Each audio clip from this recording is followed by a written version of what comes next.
এ মামা, জি মামা। তুমি নাকি মাখায় ওস্তাদ? জি মামা। তাহলে আমাকে এই ফুল ধরে মাখায় দাও। দিচ্ছি মামা। ফুল কি আমার জন্য আনছেন? তোমার জন্য আনছি, তুমি ফুলটা মাখায় দেবা। আচ্ছা ঠিক আছে মামা। এই যে তুমি তো দিচ্ছি অনেক মামা। কিছু মাখা দাও। জি মামা, এই যে দিচ্ছি মামা। এই যে দেখছেন, এবার কুচি করব, তারপর মাখাই দিব। ভিউয়ার্স, আপনারা দেখেন গোলাপ ফুল মাখা হচ্ছে এখানে। হাজার হাজার মানুষের স্বপ্ন কেটে কেটে কুচি কুচি করে ইয়ে করে দিই, তাদের হচ্ছে না, ফুল নিয়ে আসবেন। আর এই। যারা ইয়ে খাইছেন তাদের জন্য শুভকামনা রইলো। আপনি কি শাখা খাইছেন? না মামা। তাহলে আপনি এই গোলাপ ফুল মাখা দিচ্ছেন কেন? মামা যারা খাইছে তাদের জন্য। তাদের জন্য? জি। এই যে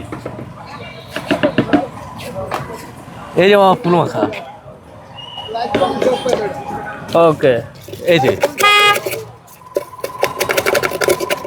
এই কি হয়ে গেল?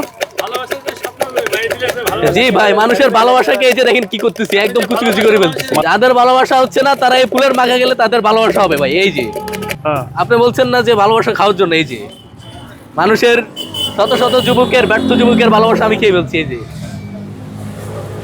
এই যে ভাই, স্বাদ কেমন? অনেক মজা ভাই, অনেক টেস্ট ভাই। এখন এটা খেলে ভালোবাসা হবে? হবে ভাই।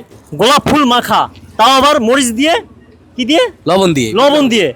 ভাইয়া মনে হয় কোনো এককালে স্যাক খেয়েছিল, এই জন্য না ভাই। ভালোবাসা কেটে কুটে একেবারে বর্তমানে সে খাচ্ছে, নিজেই খাচ্ছে, তার ভালোবাসা সে নিজেই খাচ্ছে। ফুল হচ্ছে ভালোবাসার প্রতীক। জি ভাই। ভাই কয়বার স্যাক খাইছেন ভাই? ভাই আমি খাই না ভাই। আপনি তো ফুল খাইছেন, ফুলের মাখা খাইছেন। ভাই এটা হচ্ছে আমি- গোলাপ ফুলের মাখা, গুঁড়া মরিচ দিয়ে, লবণ দিয়ে সে মাখায়া ইচ্ছা মতো খাইলো। তার ভালোবাসা একেবারে মাখায় মাখায় খাইছে। আমি প্রতিদিন সকালে গোলাপ ফুলের চা খাই, এখন আগারগাতে এসে গোলাপ ফুলের মাখা খাইলাম নাকি ভাই? জি ভাই। আসলে সুস্বাদু, একটু খেয়ে দেখি তো ভাই। ঝাল ভাই, লো, আপনার ভালোবাসা আপনি রাখেন, এই যে ভাই। খান, ভালোবাসা খান। এই যে ভাই। তার জন্য দোয়া করবো, তার ভালোবাসা মানুষ যে অতি তাড়াতাড়ি চলে আসে ভালোবাসার ফুল খাওয়ার পরে।